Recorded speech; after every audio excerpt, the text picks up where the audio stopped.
everybody. This is Stephen Andrew Bolin, and I have one of my very favorite interviewees yet that I've done. This is Mr. Brian Newman.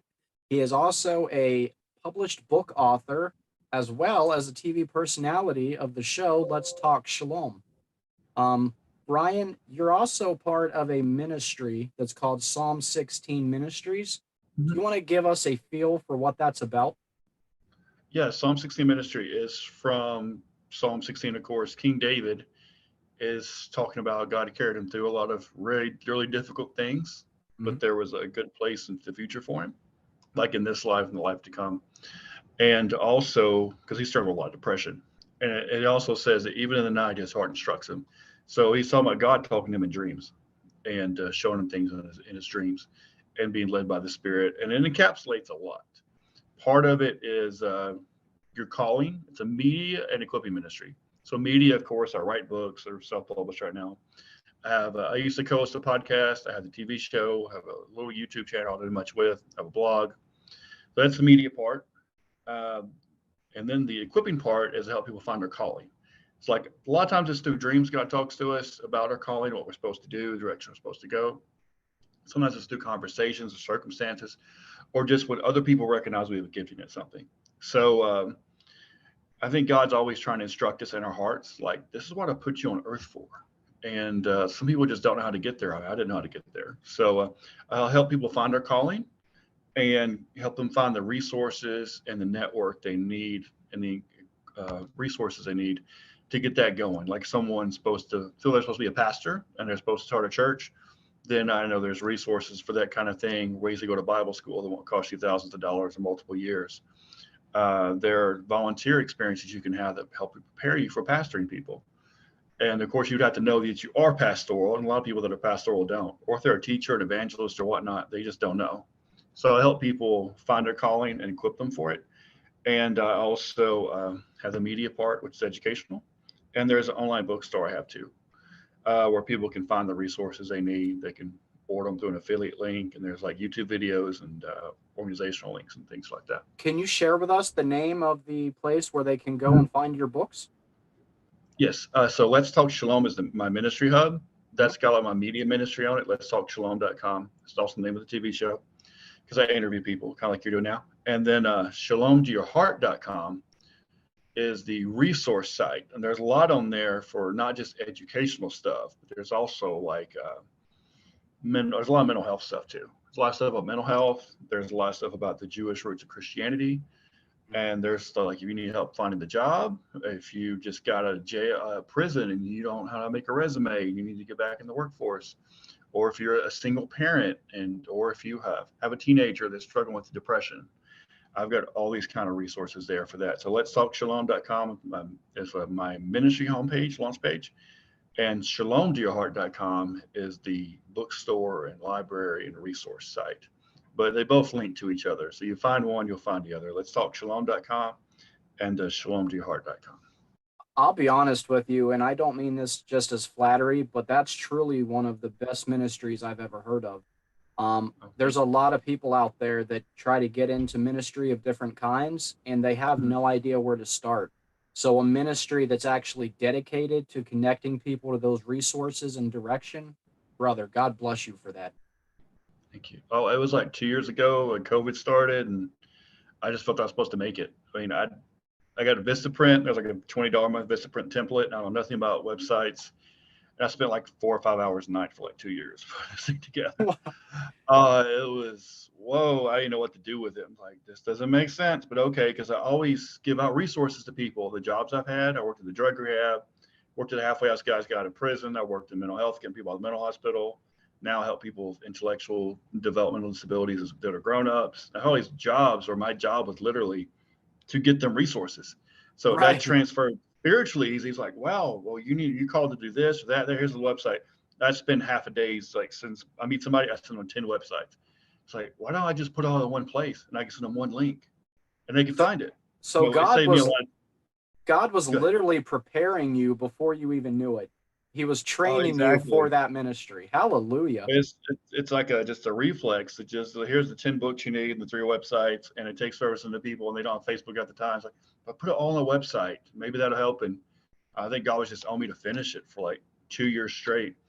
And especially the mental health stuff and the healing stuff and the practical things. Like there's a part for emergencies, like you're stranded in St. Louis, need to find a homeless shelter. You can go that, or there's a free dentist, or you don't want to make a resume, or your kid has anxiety, but you don't want to go to a secular therapist. Or Focus on the Family has got a helpline. They help you find a local Christian therapist. So it took a lot of time up front, but it saved me a lot of time because I can just send the link out. But if you go to Yeah. shalomtoyourheart.com, look under calling, there's like evangelism and teaching and apostleship. And these aren't my teachings. I don't actually do a lot of teaching, but there are people that are subject matter experts.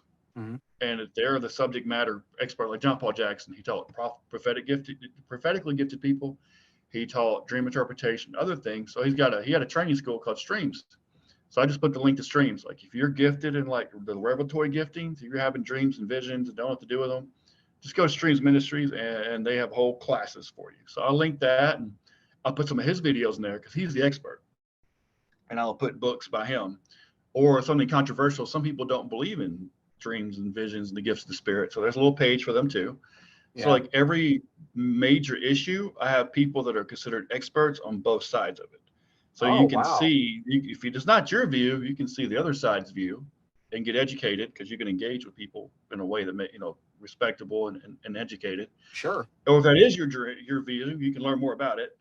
Or if you just don't know, you can see both sides at once from professional people, not some random guy on Facebook, but people that are actually considered in that field of ministry, like John MacArthur. If you don't believe in the gifts, John MacArthur is probably like the top professional for you. But if you Right. do believe in the gifts, someone like Chuck Pierce might be the expert in that field. So there's both of them side by side, and you can just get educated. It's like a library. The librarian doesn't tell you what to read; they just Now, supply you with books from people that are knowledgeable. Go ahead. now at the end of this interview, if you'll send Mhm. me the links to all of your websites Yeah, and yeah, all of that, I will put it in the description of the video so that people can that'd be great. easily access it. I would love to do that for you. And that'd be Um, great. And what I'll say about the website real quick too is I don't want to just put like theological stuff. mhm. There's so much need for healing and mental health and relationships and these kind of things on there that no ministries just generally don't touch. They don't even talk about suicide, depression, anxiety, parental alienation, these things. So Oh, a lot yeah. of it was starting out. God wanted me to take care of that first and foremost. He had me doing that first because that's the big need in the body. The rest of it's kind of brain candy, but those things right there, ways for people to find help that are isolated, that don't know how to get help. Well, and that's so special because you mentioned earlier about King David, and Mm-hmm. I agree with you. King David was a terribly conflicted man, but if you go Mm-hmm. through and read some of the Psalms, and I don't mean this disrespectfully, I love King David, but he Yeah, was very traumatized, and there's absolutely. parts where he definitely suffers with some kind of mental decapitating thing. Um, Yeah. so I love that, and I love the story that you told. Jeremiah, Elijah, I mean, almost everybody in the Bible. God loves to use conflicted people. I mean that's the way he gets the glory. Look at Moses. Moses was literally the orator of the law and had a speech impediment. Like Yeah, God gets the glory that way. Um he's walking around with mascara on, and he's. yeah, I mean, he's an Egyptian. He lives in the Egyptian palace. He's right. completely his completely shaved. He's wearing eyeliner, and this is not how you picture the giver of the Torah. But that was Moses for this first Many 40 years. years, many years. The thing I find most fascinating about you is that you have been given the gift of dream interpretation. I've heard you've been called by many people a modern day Joseph. And I've actually been in a group with you, the Acts group, about dream Mhm. interpretation. Yeah. And I've witnessed you interpret several dreams, and Mhm. it felt God led. How did you, I don't want to say develop it because it's a gift from Yeah. God, but how did Well, you it's both. discover It's you a had gift and that? a skill. Okay. Yeah, it's a gifting and Daniel, it's a gifting and a skill. Like you might be really tall, so you're naturally good at basketball, Mhm. but you have to develop the skill set that comes along with it. So it's actually kind of both. Like God gave Daniel one, and he kind of got educated in the other, and God also educates people. Like we see in the story of the Ark of the Covenant being built, Mhm. they were slaves 400 years, and there's these two guys, one's a Levite, one's a Danite. God supernaturally gifted them out of nowhere to be able to build the Ark of the Covenant, gold, silver, bronze, Right. scarlet, linen, all these things. It takes, 30, 40 years of training to work with. Boom, you guys can do it immediately. And I'm going to give you the gifting to teach other people how to do it. So God's done that to people. Just pick somebody and there you go. There are people that have developed a musical savant syndrome where they can't do anything at all with music. One guy was in a coma for 6 months, wakes up, goes to the music store, plays Beethoven, the first time he ever touches the piano. So Wow. documented insane stuff like that. So God can just smack somebody with something anytime he wants to. And then but also puts people on their path to develop the character to handle the gifting, and also develop the skill set and the communication skills to deliver it to people, which are all necessary. But as far as me, I have an interesting upbringing because my mom drug us at church and my dad sold drugs. So it didn't really Okay. grow up in church like most people did. I mean, literally, someone knocked on the door. Is that a deacon or is that a Hell's Angel? It's a Right. toss up. It really is. And the church he took us to was a small town Baptist church, maybe 100 people. There's no traffic light. It's the backwoods of Tennessee in a Baptist church. So spirit filled prophecy is not any part at all of anything I ever experienced until I was like, she died. I was 14, about 16. The Pentecostal church bought us new clothes and groceries. They paid for us to go to church summer camp for a week. Scared the life out of me. I've never seen anybody speaking in tongues. What is going on? Coming from a And I just Baptist like, background, that is terrifying. Yeah. yes, coming from like a half secular, half Baptist background, especially, and all you know about it is everybody says the devil, and then it was even scaring the drug dealers, and then so I go to the military, got out of the military. I'm 25, go to Belmont in Nashville. I was studying to be a teacher at the time, and I had these charismatic friends. All of a sudden, I'm walking through campus the first day, and there was this little gazebo. They're all sitting in playing guitar and stuff, and I tried to go around because I'm very introverted, believe it or not. So I tried to go to the right, get blocked, left, get blocked. I had to go right to the middle of it. And they grabbed my backpack, say, hey, dude, what's your name? And start talking to me. And when I was in Nashville, all my friends were like very charismatic. And this leads up to the point of, so I go to the church one day. Jim Gall is like the top dream guy in the entire charismatic world. His daughter went to school there. All my friends ran on Jim Gall's daughter. Jim Gall has a church there. All they go to Jim Gall's church. He teaches a class on dreams. I like sat in the lobby. I had no interest whatsoever. This is in 2005. I was like, totally, whatever. That's weird. Okay.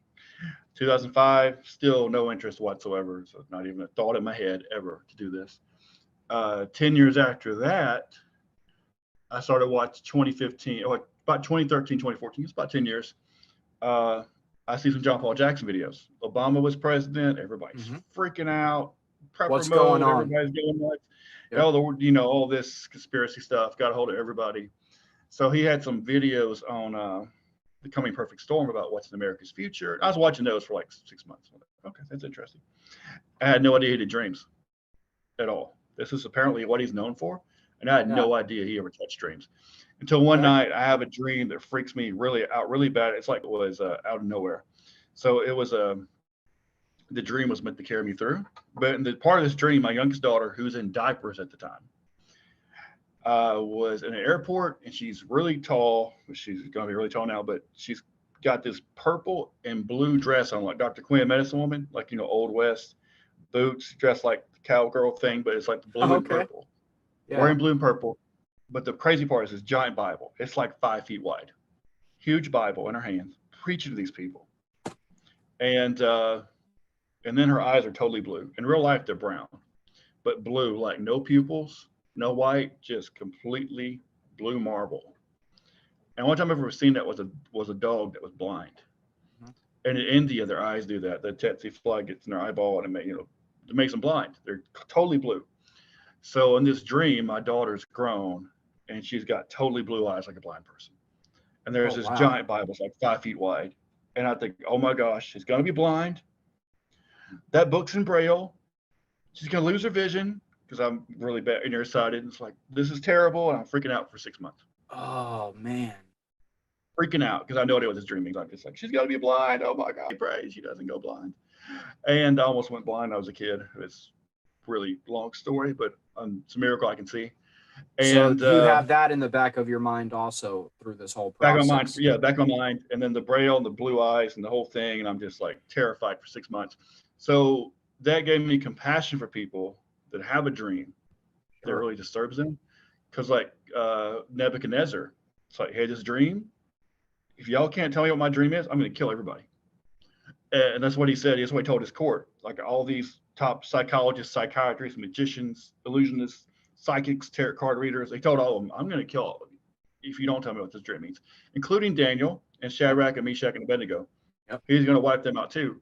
And Daniel, they came to kill Daniel. They came to knock on his door and say, "You're right. We're taking you off. We're going to, kill all you guys." He's like, well, "Let me talk to the king. Let me talk to the captain of the guard. Let me talk to the king and give me time to pray." And Daniel is, "I'm not telling you anything. I don't know. I have no clue what your dream is. But God can tell you. There is a God in heaven, and Yahweh can tell you what your dream means." So, and then you also see Pharaoh, very similar. Pharaoh has a disturbing dream because if a spirit dream, it won't let you rest. It just won't. So it disturbs Pharaoh so much. He's going to kill everybody. He's going to kill all the magicians and all the tarot card readers. He's going to kill everybody, psychologists of the time. And then they pulled Joseph out of prison.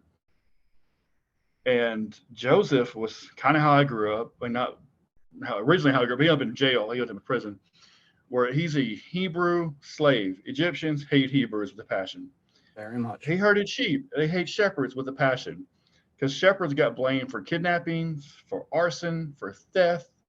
They got blamed for everything bad under the sun. It's like Jews in Germany in the 1940s. They got blamed for all of it. They weren't And even he's in second prison. class citizens. They were third class citizens. They were third class. It's like the Untouchables in India, where they have to eat rats and they can't shop in public or touch other people. And this is what a Hebrew slave would be to an Egyptian, especially the Pharaoh. And they pull him out of jail. And the most powerful man in the world is asking the guy in prison. The Egyptian's asking Hebrew, "Hey, what does this mean? Because no one can tell me. If you don't tell me right, I'll kill you." I mean, it Right. was like severe. It wasn't it's not a parlor trick. This is not something you do at parties. Oh, it was life or This was death. life or death, Yeah. life or death. And also, it broke all these social barriers. Like a king doesn't ask a slave for advice.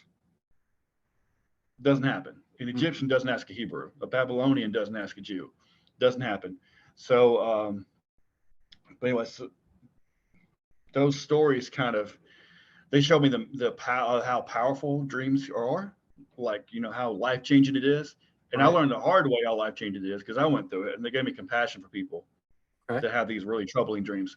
But anyway, going a big long circle. So I watched these John Paul Jackson videos about what's coming to America, this kind of stuff, and I had that dream. And then one day, after got divorced and was made homeless and this whole thing, I saw that he did a dream interpretation video. It was like 10 minutes. At the time, it seemed like the most profound thing on earth. Looking back, it's like, oh, that was a really simple dream. But it's like, what if a dog is driving your car? I'm like, what in the world would that mean? A dog's driving your car in a dream. I have no idea. I wouldn't either. And it's like, what the crap, dude? Who has this dream? Apparently, it's popular. I ate chili But before bed. That would be my guess. I ate chili for bed. But and that's the assumption everybody has about their dreams. But most 90% of dreams are soul dreams. Mhm. It's your soul, it's your mind, will, and emotion making you have a dream. You watch, some zombie movie, you went to bed. But if it's a God dream, it's going to stick with you for a long time. And like Pharaoh, like Nebuchadnezzar, it's not going to let you rest. This Mm-hmm. is just going to trouble you for weeks. It's going to torment you until you address it. It will torment like a spiritual itch. It will torment you till you address it. And I started watching his videos, and he would do one on colors. I'm like, oh, wait, blue. That's the color of revelation. It's the color of friendship and loyalty. But the prophet's a friend of God. So that's who Oh, God tells his secrets to. That's who God communicates with. That's who God shares with. Is his friend. If you have your eyes, how you see, or this blue in a dream, oh, wait, that's a prophetic gifting. That's a revelatory gifting. That's someone that God communicates with clearly and more often than he would most other people. Because he said about Moses, I talk to most people in a dream and a vision. I talk to Moses face to face. yes. So my daughter's dream, or the dream I had with my daughter, all of a sudden made sense. Oh, wait, she's going to be able to see things spiritually. She's going to be able to have a spiritual perspective to see things because its eyes is blue, Oh, and she's not going to be blind. And thank God, and I can quit panicking. But it's 6 months of that, of freaking out, and then the Bible. Oh, she's going to teach the word.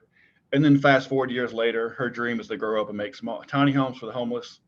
And when she was like 2, 3 years old, and she was in diapers when we had this dream, she's 2 or 3 years old. We're driving the road. Daddy, Jesus is in the car. Well, I better change the station. I don't think he likes Matchbox 20. Right. And she's been other places like the shadows are reaching for me. It's kind of stuff. So she sees the spirit world. So Oh, that wow. was my confirmation too of, oh, that's a real thing. This is real. And in case I need another verification, because I struggled for like a year. I'm like, is this God? Is this me Right. manufacturing thing? I studied mental health and psychology, and I was asleep on my couch like 5 years ago, right when this about a year after that started happening, and I had this dream. There's a little girl, my oldest daughter, is in a hospital, feeding tube, tubes in her arms, wires, heart monitor, Oh, no. scary, awful stuff. You're a parent, they would rip your heart Yeah. out. I'm like, I wake up like, what the heck? My phone is on the table. It is completely off. There's a code to get into it. I have to open Facebook, so it's not just something I read before I went to sleep. While I was sleeping, like an hour before I woke up, my ministry partner at the time had written me.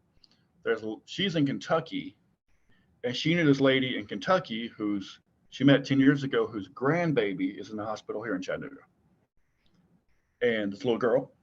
Mm. And she wrote me and said, "Hey, can you go pray with this little girl?" I'm like, okay, I really don't know how to pray over people. That's not my thing. I don't think about it. That's really weird. I'm not ordained. I wasn't ordained at the time. When the Bible school at the time, it's like, okay, that's not really what I do. But I felt that dream like immediately hit me. Like I started to refuse. No, treat this like you would your daughter. Because in the dream, my daughter was in the hospital Yeah. bed, all the Oh, tubes and stuff. And I wake up and then turn the power on my phone, log into it, go to Facebook messages, ministry partner, open it, and then I see the message that was sent while I was asleep. And I knew immediately, okay, this is what I'm supposed to do is treat this little girl like I would my own daughter. So at that wow. point, I'm like, okay, this is a real thing. God does talk to people in dreams. And I started having this series of dreams. I went to Perry Stone's the first night they're open, the first day I got Chattanooga. And someone I never met in my life walked right up to me, first person saw in the building, throws his arms around me, and just starts going off about prophecies. And I'm going to start having dreams and this stuff. And sure enough, I started having dreams like crazy. I couldn't keep track of them because God put you to the fire. It's not, oh, here's a nice gift for you. It's you're going to experience what it's like to not have this gift of interpretation or this skill or this education in interpretation. You're going to experience what it's like to have all these dreams, but to not know what they mean. So you're never going to forget what it's like to go through that.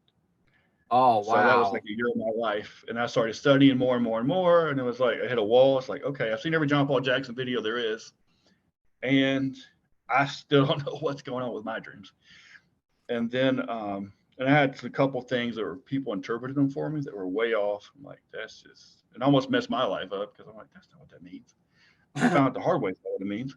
And then where you get 3 or 4 people that conflict in interpretation. Right. It's like, Which okay, one's God's the not Holy confused. Spirit? Which one's the Holy Spirit? And some people started asking me about symbols and this or that. And then over a period of about 2 years, the more I helped other people with it, the more it came to me. Because the spiritual world's a vacuum, just like physics in the natural world. Nature abhors a vacuum. If you make a vacuum, something's going to fill it. You have a Yeah. vase, lid on it, take the lid off, air is going to fill it up. You let air out, more air is going to come in. So Yeah. it's a doubling process. You give one unit, if you give one loaf of bread away, you get two in return. Well, So I and started like helping the any people, then it spiritual started coming to gift, me. like any Yeah. spiritual gift, if you use it for the kingdom, God will bless Mhm. you with increase. If you don't use it and use it to build his kingdom, there's a good chance Yeah. you'll lose it or you'll never understand it. Or you'll never experience, you might use it for the world, but you never experience any spiritual benefit from it, or use it for Right. the enemy. And that whole year I spent trying to just do mine, I hit a wall. Well, this is aggravating. Like, I got nothing. And then I started helping other people. And then, boom, it started coming when I started helping other people, but not really until then. It's kind of Wow. tormenting. I got some compassion. And John Paul Jackson talked about too. I'm not a prophet, and he was very revelatory prophetic, and he made his life's mission to teach other people that had that gifting. Hmm. But he lost his gifting for a time. Oh, wow. Like he wouldn't have a dream, he wouldn't have a vision, he wouldn't have a worry, he wouldn't have anything. He would just wander around like the rest of us, guessing what God wanted him to do. Yeah. After And like that's a 30 years of terrible teaching the place to whole world, be. it's really scary, and a lot of people end up psychics that way, but or charlatans, or TBN or something. But because God's not talking, but there's such an expectation to manufacture something, to have something, they'll just make it up. Yeah. Or they will tap into their soul, or they will tap into another spiritual presence that's still talking to them, even though God isn't. And any kind of spiritual gifting at all, you have to be really careful of that. Sometimes you have to say, I don't know. And there's the gifting, but then there's the stewarding of it. And like Reese Saunders was a guy who was taught by John Paul Jackson. He has a bunch of videos about it's okay to say, I don't know. Or let me pray about this. Or I don't know. Or this is all I've got and I'm sorry. And I think God's going to show you the rest of it. But Yeah. he's not going to show me all of it. He's going to show you part of it. And you have to be willing to say, that's all I got, man. And Well, theologians are known for having to have an answer all the time, but they mess people up because they just well, conjunct, and there's a lot conjunct. of stuff in our life that God wants to reveal at a certain time. Um, Yeah. and it may not be now. So Mhm. don't go around asking all the time, or if you do ask and someone tells you, immediately something because they want to just please you and they want, they think they're doing Yeah. right, but it wasn't Yeah. God's time. So you're not listening to the Holy Spirit. You're, like you said, you're listening to something else, or you're just completely fabricating it. Or you're accelerating it too. Sometimes you can accelerate something. It's like, oh, I know you're going to be a NASCAR driver one day, talking to your 5-year-old. Yeah. Now is not the time to give them the keys, though. This is not the Right. time. Not Right. yet. Well, you And I kind think of that when play I have God anxiety when you disorder, do I that. always want the relief of knowing, even though I'm not ready to know. Yeah. And that's a dangerous place. Now, you're a Torah observer. Do you consider Mhm. yourself Christian or do you consider yourself Hebrew? I consider myself Christian. I think Hebrew actually is a very broad term for a whole lot of people that were genetically from Abraham, but the Muslims are also from Abraham. The Christians and the Jews and the Muslims all came from Abraham. They Yep. all got lost along the way. Yep. Like in Judaism, they add a lot to the Torah Yes. or the scriptures. Christianity, they not all Christians. There's 55,000 Christian denominations. Like all of them are different. So you have to be very broad. But in general, Christianity is a tendency to take away from the Torah. Judaism has a tendency to add to it, and Islam has a tendency to just totally swap it for something else entirely. Yeah. But they were all Hebrew, crossed over, children of Abraham genetically. Spiritually, they all left the pagan world Hmm. to try to follow one God. So that term is to me is very, very, very general. Hebrew could be a whole lot of people. Okay. As far as Well, Christian goes, would you uh, consider yourself Christian or Messianic? I would say Messianic because I'm not Jewish that I know of. I mean, if I am, that's great. You can Okay. DNA test. But I wouldn't be Messianic because I'm not Jewish, so I can be Messianic Jew. Christian, I think that's what the apostles called us. But we have to have that in context because I had this argument with a couple of people. If Peter said, if you suffer as a Christian, now Hmm. Peter was actually the Jesus himself, Yeshua himself, basically put Peter in charge of the church, the He's my best we can favorite tell. apostle. He's very human, Very like possible. myself. Yeah, very human. He's very real. He's very authentic. So Jesus himself puts Peter in charge of at least the Jewish church, half of it. And Jesus, Yeshua himself, also appears the Apostle Paul and puts Paul in charge of the Gentile church. Mhm. So you're Jewish or you're Gentile, these are your two go-to people. Yep. And they both write letters telling the entire church for all of the next however many thousand years how to conduct themselves. Yep. But what Peter says is if you suffer as a Christian, not if you suffer as a Messianic, not if you suffer as a Hebrew, not if you suffer as a whole Bible believer or whatever thing people have concocted, if you suffer as a Christian. Now, Paul also was I think Agrippa said, Paul, in such a short period of time, you're going to persuade me to be a Christian? And Paul's like, yeah, if I could. Paul doesn't argue with him and say, I said, I'm trying to persuade you to be a Nazarene or a Messianic or whatever. And I can read enough Greek. I studied Greek when I was 14. To read the letters and say, I mean, anybody off the street could read the letters and say, well, that says Christian. It is right there in Greek, Christian. Yeah. So I do consider myself a Christian. And that's why, because that's what that's what Peter, the head of the church for the Jewish people, at least, so that's what he called it. If you suffer as a Christian, so Peter said, not if you suffer because someone else called you a Christian. It's like if you suffer as a Christian. And what the Apostle Paul said is the same thing over and over. But Paul said, I follow a sect called the Way, and the Way, people who follow the Way were called Christians. So people in America are called Americans. Yep. But Christianity is a sect of Judaism. Yep. There's the Way or Christianity. There was the Sadducees, the Pharisees, the Essenes, and all the Zealots and the Herodians and Hellenes and all these different groups of Judaism. But Christianity is a sect of Judaism, and the apostles both called us Christians. Now, I don't want to be one to fact check the apostles. I don't get to have a little Peter, we need to talk about this. Right. No, you messed up. And we have to use the Bible definition. It's not the pop culture Western American definition, which shows our ignorance, because like we think every Christian in the world is Catholic. Yeah. Or Baptist or Presbyterian or whatever. It's like, no. That shows you don't know anything about it to begin with. Yep. We believe in Christ as a Messiah. You're Christian. I'm sorry. That's what the Bible says. I don't care what Facebook says. But yes. But well, as a caveat, I'm kind of the same as you. I just consider myself a Torah observant Christian. I don't claim any denomination. I don't have a denomination. I don't want a denomination. If I had to be put in a denomination, I'm just that. I'm a follower of Jesus, a follower of Yeshua, and that's that. Take me or leave me. Exactly.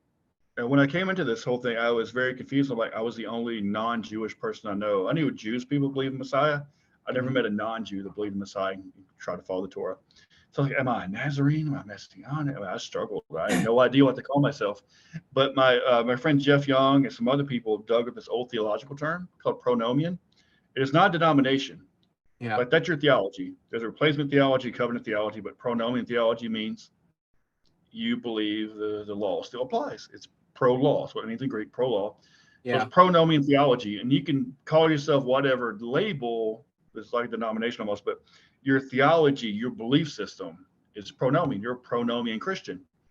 And actually, there's a lot of seminary professors now that are bringing it back. There are pronomian seminary professors like Carmen Imes. I don't think she's Jewish, but she teaches at seminary, and she's a Torah keeper. She's a pronomian Christian pronomian theology. And there's a lot of Messianic Jews in seminary now, like Liberty University, I think, has a Messianic Jewish professor. Dallas Seminary has a Messianic Jewish professor. So there's a lot of seminary professors that have pronomian theology. They might be Baptist or Adventist or Worldwide Church of God or whatever. It doesn't. Those denominations don't matter. What it is you're a Christian with pronomian, pro-law theology. You're a pronomian Christian. Yeah. And that's not your denomination, your group. That's just your theological perspective. So it's helped me a lot to have that title. And that's what theologians, a Baptist preacher would know what you mean. You could put two and two together. Well, and it's really nice to have some sort of title to refer to, because my entire life, my father was Torah observant and my mother was a Pentecostal Christian. So I never fit into any box. You know what I mean? In both worlds too. Exactly. Yeah. So I mean, it is awesome. Baptist, good. No, yeah. So it is awesome to meet another just Torah observant Christian. Like that's what we are. Jeff Young, or sorry, David Wilbur, Joshua Inslee. I'm not sure how much Jeff is in the feast and stuff now, but like David Wilbur, he's got a huge ministry. He's a pronomian Christian. He won't refute you if you call him a Christian. He's got a good books out there. He debates theologians all the time. So he's a good model for us, I think, to look at. But you expressed to me earlier that you've actually stepped away and left the Hebrew movement, not Torah observant, but the Hebrew movement. And I expressed back to you that I have also done the same. I've completely walked away from the Hebrew movement. Do you want to share what led you to that? Absolutely. You have to look at the fruit of anything.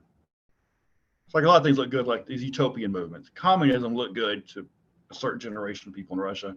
Yeah. Nazism looked good to a certain generation of people in Germany.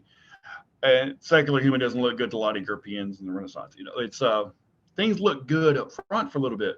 An idea might look good, but you have to give it time to show its fruit. And the fruit's not good. And the fruit is bad. I mean, hear about it, like, yeah, that sounds terrific. I mean, Jesus kept the feast. I keep the feast. I keep the Sabbath. This is okay. Y'all sound great. Hebrew roots. Abraham's Hebrew. We're going back to our roots. All lines up. Yeah. But the fruit of it I see is, well, Paul wasn't an apostle And then once you mentioned earlier, once you get to that point, well, maybe Jesus wasn't divine. And then, well, the book of Jasher says something totally contrary to what Moses said. And I'm really attached to the book of Jasher, even as shady as that whole thing is. Don't forget to So, discard and Paul. some people leave the apostles, and then you leave the Messiah, divinity, then you leave the Messiah in general. Yeah. And then you go back to Judaism. But then after you go back to Judaism, you abandon the Torah. You're not even a Jew anymore. You're just following conspiracy theories all day and become like a very high functioning paranoid schizophrenic. And that's what happens, because you and the apostles warned about that, like people leaving the faith. Like you cast the one spirit out of somebody, like they might be a hardcore alcoholic, and you cast that alcoholic spirit out. Well, then 7 more come in, and they're all kinds of heretic by the end of it, because like, oh, I quit becoming an alcoholic. I could not alcoholic or drug addict or anymore. But then they take all these religious spirits and all these doctrines of devils, and this whole thing piles up. So that's not everybody. I know thousands of absolutely terrific people in the Hebrew Roots movement. I absolutely know they're saved. Yes. They're great people. I love them. They're good to me. And they do show good fruit. There's a percentage of Christianity that's going to wander off and get crazy. Yep. But in the Hebrew Roots movement, that percentage is much higher of people that wander off and go crazy. I don't know if it's because they're attracted to the movement or the movement has done that to them. But for either reason, like you have 2% of Christians go totally off the rails, but you might have like 30% of Messianics or 30% of Hebrew Roots that totally go off the rails. So the fruit is becoming bad in a lot of ways, and I think it's because we have so much knowledge and so little character. Like the charismatic movement, you had Todd Bentley. I was going to hit that too. Mm-hmm. I was going to hit that. They start chasing knowledge, and I really believe that for many of them, they actually start turning knowledge into their God. And it's not of the Holy Spirit. Whatever they develop over time, it's wicked, because they end up hating the name Jesus. You can't use the name Jesus, or you're a pagan worshiper. The way they talk about Christians, like they're all sun god worshipers. And, I grew up in a God-fearing household. I know that's not the case. So that was a big red flag in my spirit. Absolutely. Your mom would probably rather take a bullet than bow down in front of the sun. Absolutely. She's Pentecostal, right? A Pentecostal Baptist. She's a Baptist-costal. Yeah, Baptist-costal. Well, you got Ron Phillips, Alba's house there. They're Baptist-costal. Yep. So it's like when Christians were literally murdered by the hundreds of thousands in Rome for not bowing down to the emperor, who was supposed to be the sun god personified. Yes. So if they were worshiping the sun, they wouldn't have had a problem doing that. It wouldn't have given up their get eaten by lions in order to avoid the guy who's supposed to be the sun god. Right. Yeah. So this whole thing doesn't make sense. And a lot of Hebrews are not really into that kind of thing, but there is this as a large enough portion of it now. It's polluting the movement. That kind of thing. Yeah. There's great people, but there's they don't believe that kind of craziness. But there's so much. The percentage of lunacy is increasing so much. It's just what it's been known for, and you're guilty by association. Like if I meet a pastor, I have to explain to them, well, I'm Hebrew Roots, but I don't believe, and you can only say God's name one way. I don't believe the book of Enoch overrides the Bible. I don't believe Jasher is even part of the Bible. I don't believe the earth is flat. I don't believe Paul was a false apostle, and I don't believe this, that. I have to list 50 things I don't believe. If I have to list 50 things I don't believe in when I say a term, chances are that's not actually me anymore, or that never was me, or this has become something other than what I am. So you were just describing to me, especially with the sacred namers, and then going into how they get the earth pig from the Latin and the something else. Do you care to go back over that briefly? Because that was really good, and I think that needs to get out there. So like English is a Germanic language. Mm-hmm. So if there was some kind of connection, we would see it, like these closely linked languages. But bald, like no hair in English, you go to Germany, that means soon. Like I'll see you soon, this bald, I'll see you soon. Rot or rot, R-O-T. Here, that's something like wood is rotten, bad. That means red there. It's the color red. Spelled the same letters, pronounced the same. A lot of the words are pronounced the same, not wrote, but a lot of the words are pronounced the same, but they're totally different meanings. Especially like the word gift. Like I learned quickly in Germany, you tell the German to get them a gift, they might be very angry because gift means poison. Oh, you give them a present. Not good to say you're going to get them a gift. Not a thing. You see like signs like present shop. It doesn't say gift shop, present shop. But the English is a Germanic language, and a lot of the words actually do mean the same. House and mouse and water or doors, pretty much the same word. Sometimes exactly the same word. You just add a letter. Sometimes it is exactly what it looks like. Sometimes it's not. But that's a Germanic language, which we came from. Greek and Latin are entirely 1,000% things different from each other, and they are Yep. definitely completely different from a Semitic language like Hebrew, which is Middle Eastern. It's not European. It's not a Romance language. Latin and Hebrew and English are three completely different things. Yep.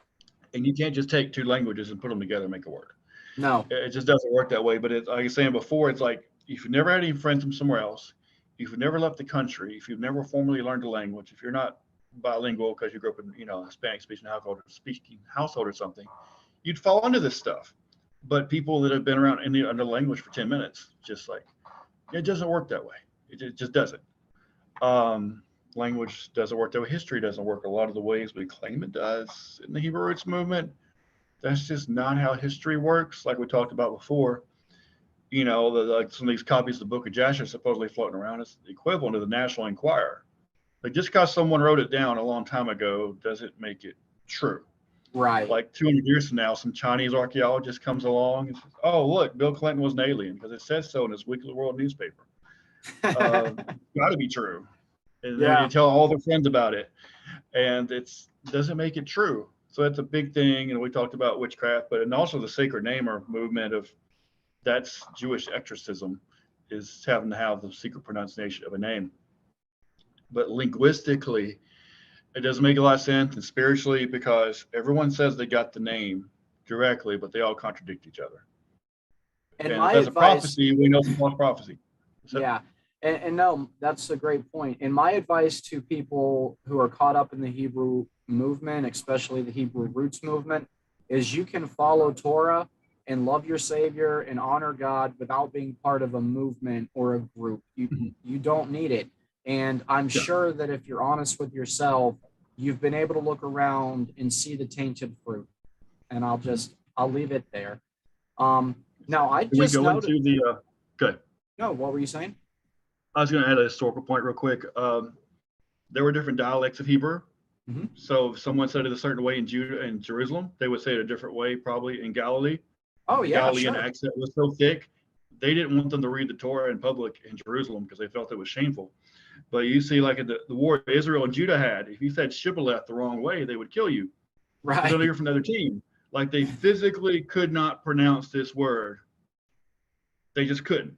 But the 12 tribes is like Judah and Zebulun are pronouncing the same word entirely differently in the first century, or even before the first century. The accents are so different, it would be a different word. One says, "Oh, so which is correct, potato or potato?" Well, that's 2,000 years from now, and there was no tape recorders when it was originally said. And the only two people that knew were the temple priest, the Mm-hmm. high priest, and his replacement. They both got killed in 70 AD. There's no tape recorders, and Peter and Judas have a totally different dialect from each other. So Sure. there's like literally no way to know.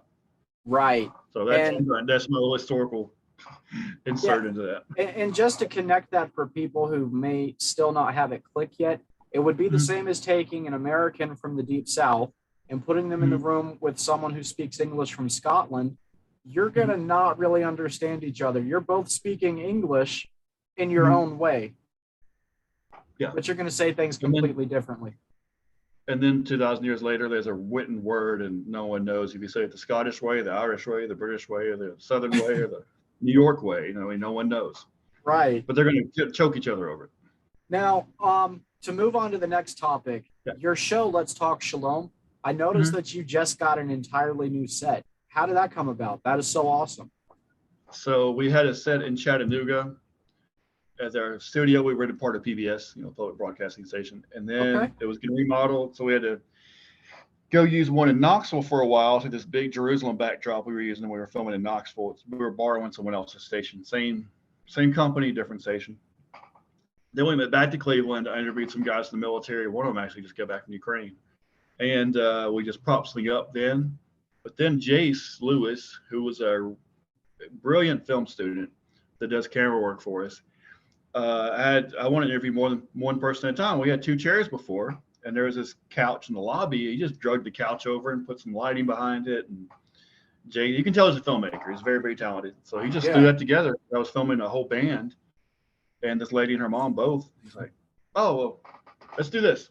All right, we'll just make a new set, like on the spot." And it came out really well. I don't know if you've seen those episodes yet with the couch, but we've switched a lot. There was a Jerusalem one for a while.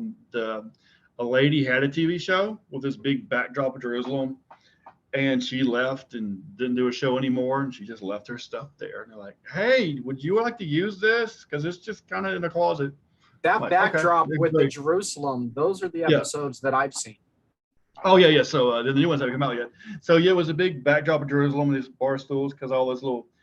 I promise I'm chubby, but not as chubby as the TV makes me look because it adds 10 pounds.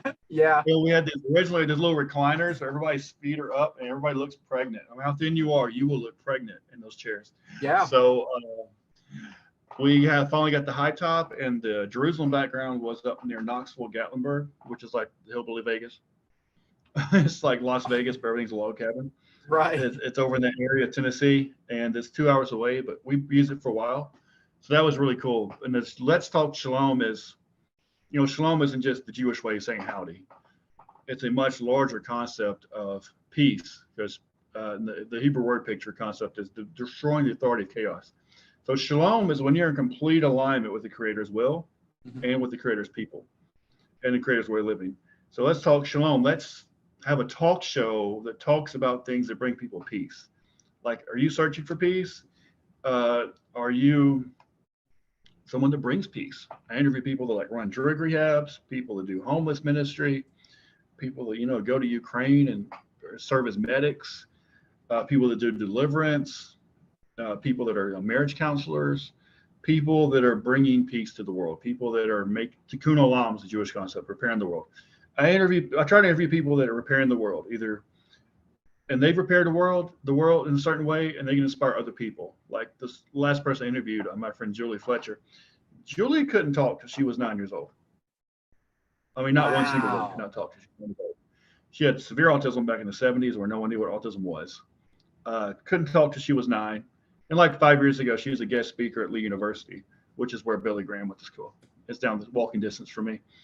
But you go from not being able to talk at all, like 8 years old, you can't even say mommy, to I'm a guest speaker at Lee University, where Billy Graham preached, went to seminary. So it was a miracle story. That is a miracle story. You're not kidding. I know, and she's got a book about it, and she's a super sweet lady, and her mom's super sweet. But I met them years ago randomly, and it's like, I wonder why I met this person.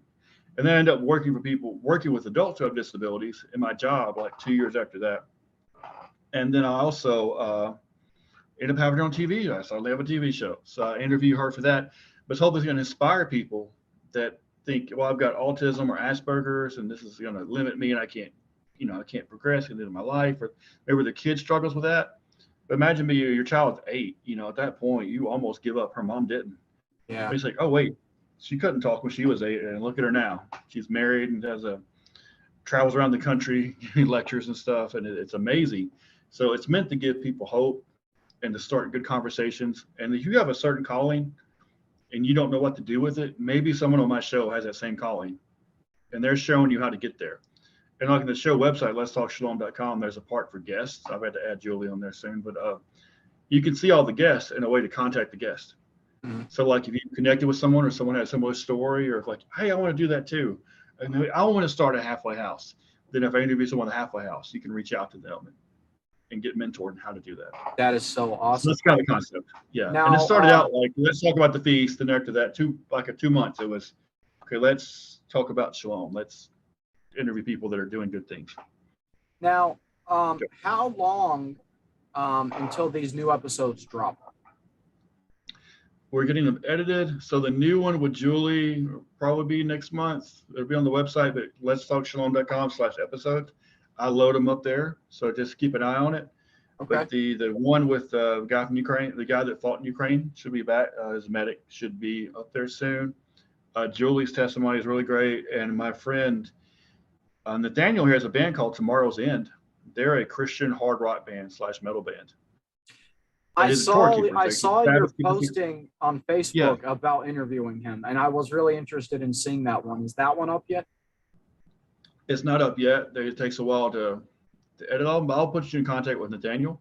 Okay. And it's Tomorrow's End. Tomorrow with a Z, 7S. Tomorrow's End, and they're a Christian heavy metal band. They're Torah observant, and they have playing cards and comic books and all these evangelism tools they made. Like they have a comic book series where each of the seven deadly sins is a villain, and they're What? like fighting this. They're fighting this villain, and it's crazy. And Oh, playing that is cards, and, awesome. well, not playing cards like gaming cards, like Magic the Gathering, but like Christian Torah observant Magic the Gathering Right. kind of concept. But it's crazy that the whole comic book's made of different. They're fighting different vices. It's like Larry Boy from VeggieTales, but like a grown-up version. And they Yeah. go to rock concerts all over Harlem and California and everywhere. And but the whole things like Creed, is evangelistic. You just don't Yeah. notice it right away. But Right. yeah, he does that. So I interviewed them and anybody doing cool stuff. But let's talk shalom.com, and you look into episodes, there's the previous ones, and I constantly update it when it's available. Awesome. Now, you mentioned the word married several times, and I can't help but notice what an incredible catch you are. Um, Oh, thank you're extremely successful. God's blessing you. More chance in the you. Chinese phone book. Good. You have a wall full of degrees. Hey, and don't think lightly of the man fluff, because it's going into the fall and winter months, and that is when we Yeah, succeed, my friend. We're there a has to be high a cold lady priority. around there somewhere. Yeah. Right. Are you looking to get married? Are you proactively seeking a Mrs. Newman? Like, let's say a beautiful woman sees this interview and she's like, wow, I've got to meet this guy. Yeah. I had a prophetic word with a lot of those about what she looks like and where I'll meet her, but hopefully God will lead the way. But yeah, definitely that is an essential for my life. I'm in a custody battle. I have custody court in 2 weeks. Mhm. So I might have my 9-year-old and 12-year-old girl, two girls. I might have full custody all of a sudden. So a And successful, charming man that comes with a family pre-made. with a family, yes. Trying to learn how to cook without burning the house down. And but it's been a lifelong goal of mine. My master's degree is human services, emphasis marriage and family. Mhm. So marriage is something I'm very passionate about. Healthy marriages. Uh, so definitely, if you're gonna be a successful marriage counselor, you need a successful marriage. Yes, And I've always been just a true romantic. It's just since the day I was born. I wonder who my wife is. I'm I the spent like 10 same. years reading marriage books in the military. It's like, it's just who I am, what I do. It's like, this is the thing in life. I want to be a successful father and a successful husband. And Yeah, this is the two things, and a successful minister. Those are the three jobs in life you can't fail at. If my career plummets, if it never takes off the ground, that's fine. But, I can't fail at being a dad and I can't fail at being a husband. And, right, but marriage is kind of a huge part of the ministry I'm supposed to have, I think. And you have to keep, not something you can just speculate on. You have to live it out. So right. I am definitely 100% looking. I started a singles group several years ago called Hebrew Hearts back in 2015, and That was I your haven't been in the group? group in a year. Yeah, I started it. Oh, wow. I didn't know that. So about 2 years ago, the last I heard, there was no, it's 2020. I went to the 100th wedding, and then there's been 100 or 200 more since then. But Oh, Hebrew bro, that's Hearts cool. was a Facebook group I started, and I was very isolated. I was in Georgia. My ex-wife lived, and I was just very, very isolated. I didn't have a car at the time. Even I was walking everywhere. It's like totally hopeless for ever finding a spouse, or even making Torah observant friends. Yeah. But I kept meeting people on Facebook in that same situation. Same situation. Everybody's lonely. Psalm 68:5 says He places the lonely in homes. Like Psalm 16 and Psalm 68:5 are my two big verses. And everybody was the only single in their congregation, over and over and over. So I started this Facebook group, like, oh, maybe we're all single, we'll all just be in the same group and we can just gripe about being single. And I felt I was supposed to start. I got really frustrated one night. It's like, God, what do you want me to do about this? I can't help me. Can I help these other people somehow? I don't know how I could. I don't have $20,000 to start another eHarmony or something. Right. And I just make a Facebook group. Like, oh, okay. So I made That, a Facebook group, and then and it was okay for a bit. But people like Michelle Noel from Michigan started our first retreat, and then Jamie Valenzuela and Misty Dawn Bray and all these other, sorry, Misty Dittman. Misty Bray is my friend too. Misty Dittman and Jamie Valenzuela and Michelle Noel and all these people came along and just made it what I could never make it. They started having regional meetings, like everybody within a 5 hour range on Labor Day, the 3-day weekend, we're going to rent this campsite and y'all all show up and bring some food and bring the kids if you like. And we're just going to hang out because we're all single and we're all Torah observants. We're just going to do fun stuff together. It's not a lecture. It's not a conference. It's not a meet and greet. It's not fellowship. Let's just fellowship because we're all in the same unique situation. And they started having those all over the country. And they started having Purim balls with some people in North Carolina, the Cardins that are great, and started teaming up with, because there's a worship conference going on. Let's all get an Airbnb there and share it. And Jamie and Misty would coordinate all that. So people started meeting in person. And then they all knew each other on Facebook, but they also knew each other's friends and families. And if you didn't know somebody directly, you knew everybody else that knew them. Right. So it really facilitated that community growth of like, well, I don't know you yet, but I know I can ask 30 people about you and know you really well. And then it helps build that sense of safety. The networking in the Hebrew communities, I do have to take my hat off to them. I don't think anybody networks like they do in the Torah communities. Absolutely, because you have to. You're isolated. And I actually wrote a book on courtship. It's one of the books. It's it's Redeemed, Notes in the Book of Ruth on Courtship in the Broken World. But look up Redeemed and Courtship. You'll probably find it. It's on the websites. Okay. It's a commentary on Ruth. It's a verse by verse commentary on Ruth and how you apply it to the modern world. Because it's not I kiss dating goodbye. Like, it's for people that didn't grow up in church, that weren't homeschooled, never watched VeggieTales. This is, people that are divorced, or you've been through stuff. You didn't get saved till you're 30, or people that didn't have it easy, and people that grow up in church, and especially people that don't have that kind of community, right? Where you don't have your pastors introducing you to their cousins. We don't have that. No, we don't. So it's like Ruth was in a situation that was not good. It was survival. She's basically a migrant worker dropped off in the middle of Texas, and handsome guy owns a ranch wants to, take her to dinner. It was not the ideal Christian homeschool setup.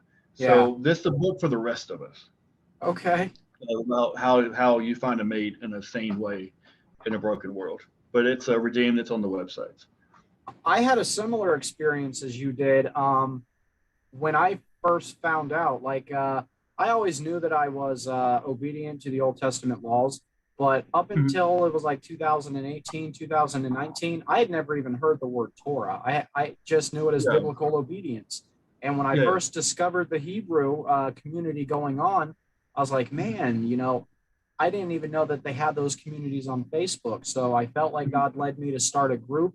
It ended up developing into the Set Apart Y'all Loving Bereans. And it's developed into something else now. But in like a matter of 3 months, God grew it to 1,000 members, and it took off. I've since resigned from it. I have a lot of other stuff going on, but they're doing a great job over there. And, those networks of Hebrew communities and Messianics, it is important because, like you said, for a Torah observer, you can't just start going to a Pentecostal church and hope the pastor introduces you to a cousin. A lot of times they look at us like, sometimes like we got the plague and we're trying to teach bondage. And I mean, that's not it. Jesus is definitely the root of salvation. For me, my Torah observant is the fruit of my salvation. And we have to have, more than just arguments. Yes. It's like new groups is like, it's not like just, let's get on Facebook, argue with each other. Like I saw one of the Kentucky Torah Fellowship tonight, some ladies moving in a week and looking for someone local to help her unpack the moving van. We got to show up for each other in a real life. And that's the thing, is like, they're finally getting that sense of community. And everybody talks about community for years, but community is more than arguing with people. It's, showing up for each other. And I've gone to this custody battle. I've had a lot of people in the Hebrew Roots I'm friends with really show up to help me out in a whole lot of ways. The Christian community and the Hebrew Roots community, it went above and beyond helping me do a lot of stuff. And I like what they did. Like, I just started as a Facebook group, Hebrew Hearts, but like Jamie and Misty and other admins made it a community because they actually got people together in person, right, to help each other, to the fellowship. I mean, one of the admins, Daniel, we had somebody in crisis in Texas. He drove like 5 hours one way just to go check on the girl. Well, and that's the point of godly community. Somebody plants the seed, somebody else ends up watering the seed, and somebody reaps the harvest. I mean, that's Everybody has their role that God uses. Um, I have a Exactly. So question I'm glad for you. you're a community builder too. Good. Yeah, yeah, that's me. I start the community and then God moves me on somewhere else. But I'm okay with And that, that's the wherever He apostolic uses gifting. me. And that's part of the apostolic gifting is you have the idea and you start it. It's like a franchise. You set the Yeah, franchise up, but you leave someone else to do the milkshake, someone else to do the fries, someone else to the cash register, and you move to another state and you do it all over again. Then you move around. You check on them occasionally. Like I left Hebrew Hearts a couple years ago, but I left the admins in charge. And like y'all do it. But I think you have the apostolic gifting where you start things and I you're a planter. You're a planter. I would say that definitely aligns with my life experience, certainly. This is my favorite question to ask people. I try to Okay. ask everybody I've interviewed. What is your favorite Bible translation? Hmm. It depends on what stage people at. If you're Well, going to buy someone a Bible, or for uh-huh. me, or just For you personally, like what okay, is your yeah, for me personally. go-to preferred weapon of battle? So I had three I like. There's a complete Jewish Bible. Someone, actually a Jewish lady, didn't believe in Jesus, gave it to me. There's a I love complete that Jewish Bible. Bible. Yeah, it's really good, but a lot of it's like half Yiddish, and I'm like, I understand Yiddish because I've never met a Yeah. Jewish person till 24. Um, but it was like a good deep dive. I had to look a lot of it up. So a complete Jewish Bible, someone grew up Jewish, is great. Yeah. Now, if you're someone that's totally Christian, I like the English Standard Version because there's one reason. If it says anomia or antinomian, which means lawlessness or against the law, it actually translates it as that. Like in 2 Peter 3:69, it talks about lawless men come to church. Some translations, oh, wicked men, unrighteous men. I know it says in ESV, English Standard Version, lawless men, men without the law of God. It clearly translates it correctly every single time. That's cool. And I love that phrase. Now I kind of moved on to a miracle story, my Tree of Life Bible. So enough Hebraic to be accurate, Yeah. to be historically, linguistically accurate, but it's still understandable. And of course, no one spoke Yiddish in the Bible; it didn't exist yet. Right. But so this is the Hebrew is actually used, and it's historically accurate, and it's not overboard with it. Like sometimes in the Bible, it's numbers. It says trumpets, and those are actually literally silver, Louis Armstrong trumpets, almost without the buttons. And then this sometimes it's a shofar, so it doesn't try to superimpose a shofar on everything. Yeah. It's just a trumpet, silver metal trumpet. And over here in Revelation, that's actually a shofar probably. So it Yeah. actually says shofar, but it's English, it's understandable, but it's enough terminology that you get the term. You get like that's not a candlestand, that's a menorah. Right. So I love that about it. And I actually saw a interview with the lady who and her husband made the Tree of Life version of the Bible. And The there's a, Lassards? I think it's the Lassards is a different lady, a very Jewish name. But they were interviewing her, and there's a pastor named totally drawing a blank, but Robert Morris, huge mega church pastor. His Christian Pentecostal pastor. You probably know Robert Morris, Yeah. but his church paid for like a fourth of the translation because they got so behind us. Like, wow, Jesus is Jewish, and it's really important people to know and understand this, and we're just supposed to help with this. They paid like 1/4 of the cost of having it printed. They had a Wow. whole interview with him and her. So these Christian churches were getting behind the Tree of Life version I because they wanted actually Christians to understand it and Jews to understand it. I actually have one of the Holy Scriptures Tree of Life Bibles up here right Mhm. now. I was blessed with the opportunity to meet the Lassards. Mr. Lassard was one of the Yeah. senior editors for it, so that's a Okay. really Yeah. cool connection. Um, Yeah, that was amazing. I saw it like 3 days ago too. oh, For this did you? interview. Yeah, Oh, cool. it was like on some late night Christian channel. All right. I also like to cross-reference though with the King James Bible, but my Yeah, everyday Bible is the NASB. That's my favorite rendering of the translation. it's more a little more poetic. Yeah. And sometimes, sometimes we have problems because we don't understand foreign language in a sense. Like the amplified will give you the emphatic sense, like Yeah. exclamation marks. There's a verb tense for that in Greek that's not just saying open the door. It's like open the door now, like the police are banging on it, is a different concept than Right. just not tap, tap, tap. Like in Revelation, it says he's knocking on the door of your heart. The Greek sense, the emphatic sense, is a battering ram. It's not tap, tap, tap. Like you're going to miss it. Oh, Jesus was knocking on my heart, and I didn't know it, and I went to hell. So I know it's a battering ram. This is not something you're going to miss. And that whole Hebraic concept, Hebrew roots concept going on now is, well, no one's actually saved yet. And it's like, well, that's because you don't understand Greek. Because it goes, I don't know a lot of Greek grammar, but there's a concept in Greek of something that started in the past and that's Mhm. continuing. It started in the past, ended in the past is one verb tense. It started in the past and it's still going on is another thing. But like the NS Amplified, maybe NSAB draws that out a little more than just reading it in English. You get a more of a concept of the flavor of it. Does that make Sure. sense? Yeah, it does.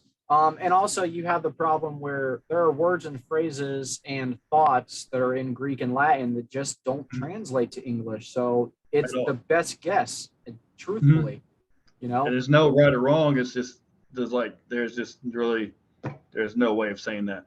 I studied ninjutsu for a while, and there's one word in Japanese has like a 2-page meaning in English because we don't think like samurai. So it takes Right. like paragraphs to explain this thing to us because Oh, there's man. just not a word, you know. Do you have a favorite book of the Bible and a favorite verse? And the verse doesn't have to be in that book. Yeah. Ooh, I like math as far as New Testament goes. I like Matthew because you get the Jewish concept. These are rabbis. Rabbi Jesus is arguing with other rabbis the entirety of Matthew, so you get the Right. intention of the Torah. I really like Azariah, somebody I connected with a lot. In the book of Ezra, they're in Babylon 70 years. They come back to Jerusalem, which is out in the woods at this point. So these people lived in metropolitan Babylon, lived in New York 70 years. All of a sudden, they live out in the woods and they're Jewish again, and they don't know what to do. So they find a copy of the Bible, and Azariah has to give them the meaning of the law. Like it's read to them, and they don't know if it's read in Aramaic. So it's read in Hebrew, but they only speak Aramaic, which is Babylonian, or if they literally don't know how to do that. So keep the Feast of Tabernacles. And it's like, what? you know, round the corners of your field. I'm like, what? I'm not a farmer. I don't even know how to make a field. So he had to tell them they had lost the Bible. It's a very ancient, strange, weird thing to them. And he had to explain to them and Ezra and Nehemiah and Ezra how to do it in their modern context, in Yeah. their modern cultural geographic context.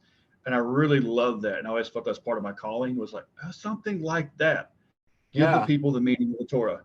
And when I was 14, my mom passed away, and my eighth grade teacher gave me a Bible in English. And my mom's Baptist preacher gave me a Bible. It was New Testament. It's Greek on one side, English on the other. And I just started studying Revelation for some reason. I was fascinated with it. So Revelation was my big favorite book for a really long time because I was Sure. trying to learn teach myself these Greek words using that. But it was fascinating. And then of course, now the story of Daniel really interests me and Joseph because of the dreams. Do you have a favorite Bible verse? One that's really touched you, one that Okay. maybe helped you in the faith? Yeah, so Psalm 68:5 is a recent one. Mhm. It says, He places the lonely in homes, but the rebellious live in the sun scorched land. So my mom died when I was 14, my dad died when I was 20, almost everybody else died along the way. And I'm like, what the crap, God? Life's hard enough. You keep taking people from me. Been single for like 8 years now, like as a not married single. And you didn't see my kids almost a year. I mean, this whole thing has been really traumatic. But he Yeah. places the lonely in homes, which is like, wow, you're talking about groups he made and the singles group, and that's one of the purpose of God. What his character is to place the lonely in homes. And I think so the hospitality is one of the biggest missions we could ever have, one of the best gifts you could ever have, the best thing you ever do is help lonely people find home and community. So I took that as like a mission statement for a long time. And then Psalm 16, we talked about, even in the night my heart instructs me.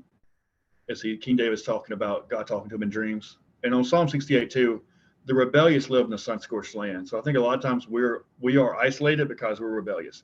So we're bitter with people, we're angry with them, we're just finding ways to divide, and we bring our loneliness on ourselves. In Matthew Mm. 5:17-19 is a favorite because it talks about he who keeps and teaches even the least of the commandments be called grace the kingdom of heaven. But he who fails to keep and fails to teach the least commandments be the least of the kingdom of heaven. Everyone's in heaven, but you don't want to be the janitor for 1,000 years. Right. Yes. And that's And it's that's the also understanding that I have too, with a lot of the Hebrews, they don't even believe that Christians are going to heaven. And I'll point out mhm, that yeah, portion of scripture and I'm like, well, wait a minute, if they're least in the kingdom, they're in the kingdom. So obviously, no matter what your opinion on them are or is, mhm, they they made are it. there. They're there. They're And it, the God's least people. what and which is the least of the commandment? It's the one you don't like. It doesn't say which one's the least overall. It's just to you personally, which is the least, the one you don't understand, the one you don't like, and for that's different for every person. And Isaiah 58, I love that chapter because half of it's about Gentiles keeping the Sabbath, being blessed. God will promise us to bless Gentiles to keep the Sabbath. There's no expiration date on that. But Yes. also, he also talks about if you're going to fast on Yom Kippur, for example, you need to feed the poor and quit gossiping and quit taking advantage of people who work for you. Otherwise, you didn't Mm, do yourself any good. So it covers both the heavier matters of the law and the less weighty matters of the law. But and it's something for Jews and Christians. Like, evangelicals want to do half of it, and not the other half. And Hebrew people want to do half sometimes, not the other half of that. So, but it gets right. everybody.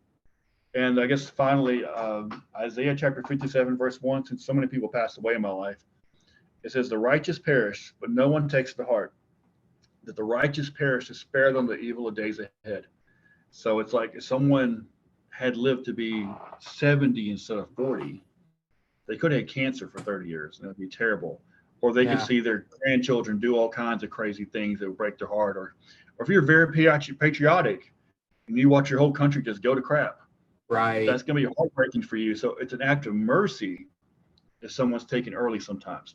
So it's Yes. Isaiah chapter 57, verse 1. And that's why I posted on Facebook a lot. If someone passes away, like if I'm going to give someone words, I'm going to give them the best words I can. Yeah. And that's the best perspective. Best I can do is give them perspective is sometimes it's an act of mercy because they've lived longer. We don't know what they would have went through. Yeah, and just to confirm that, and this isn't something that I've really shared with anybody, Mhm. but my dad passed away last year from COVID. And Yeah. yeah, no, it's a blessing for the exact reason you're saying, because he was Torah observant my whole life and most of his life, I believe.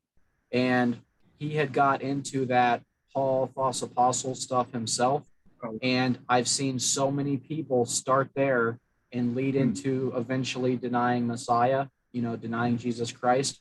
And a big part of me wonders if that was God's act of mercy to just quit while he was ahead. Yeah, because before you lose the rewards you've accumulated, or Right. you just totally reject the Messiah, and I don't know about losing your salvation or not, but you definitely start losing reward and having more things to answer for. So maybe it's better to miss out on 10 years than to have to suffer loss for millions of years.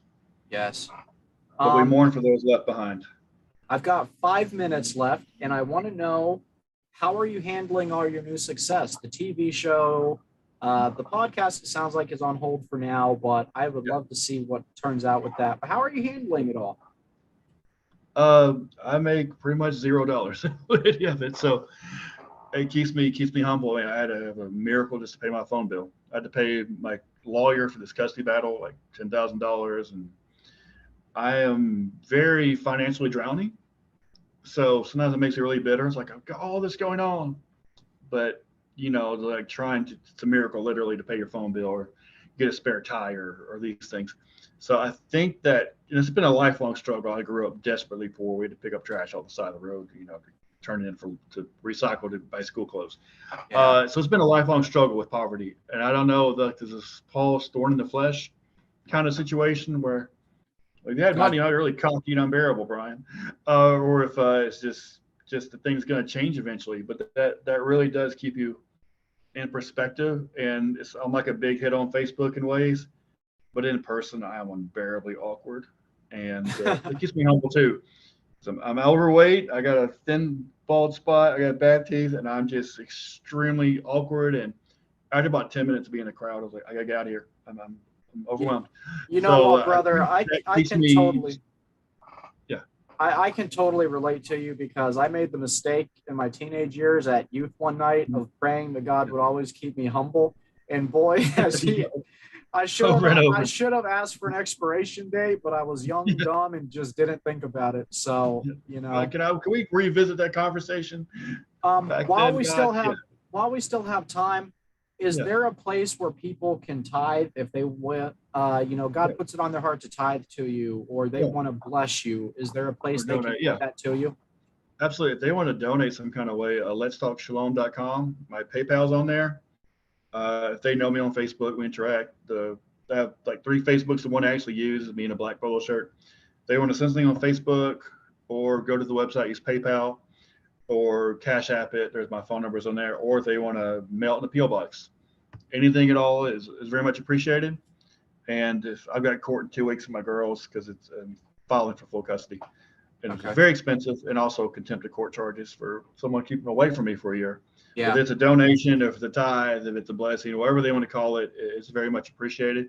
And I do take a percentage of whatever comes in, and I pass that on. The tithe is the tithe to someone in a lot of need that's been verified. So it's like 10% of that will go to that. And also, if you order redeem, 10% of that goes to New Reality International, which is an orphanage in Haiti.